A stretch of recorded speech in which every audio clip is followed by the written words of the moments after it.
അടുത്തത് ഈച്ചക്കുള്ള മരുന്നല്ലേ? ഈച്ചക്ക് മരുന്ന് ഞാൻ സാധാരണ ഇത്തിരി മണ്ണെണ്ണയിൽ നന്നായിട്ട് വെള്ളം ചേർക്കും. വെള്ളം ചേർത്തിട്ട് ഈ പ്ലാസ്റ്റിക്കിന്റെ കുപ്പിയിലാക്കിയിട്ട് അതിന്റെ അടപ്പ് തുളച്ചിട്ട് അത് ശരിക്കും ഈ തൊഴുത്തിന്റെ മുകളിലും ചുറ്റുവശമൊക്കെ സ്പ്രേ ചെയ്യും. പശുവിന്റെ മേത്ത് തൊടൂല, പശുവിന്റെ മേത്തും തൊടൂല, പുല്ലൂട്ടിലൊന്നും വീഴാൻ പാടില്ല. അതിനനുസരിച്ച് നമ്മൾ ചെയ്യണം, സ്പ്രേ ചെയ്യണം. അതായത് മണ്ണെണ്ണയിൽ കുറച്ച് നല്ലപോലെ വെള്ളം ചേർത്തിട്ട് ഡൈലൂട്ട് ചെയ്ത് നേരത്തെ രീതിയിൽ നമ്മൾ എടുക്കണം.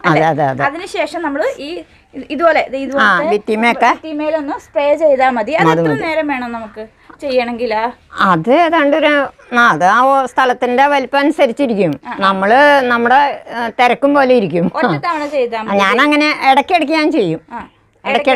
എല്ലാ ദിവസവും ഇല്ല മാസത്തിലൊരിക്കൽ. അല്ലെങ്കിൽ ഈച്ചകൾ കൂടുതൽ കാണുമ്പോ എനിക്കങ്ങനെ കാണാറില്ല അവിടെ. ചേച്ചി നന്നായിട്ട് സൂക്ഷിക്കുന്നുണ്ട്.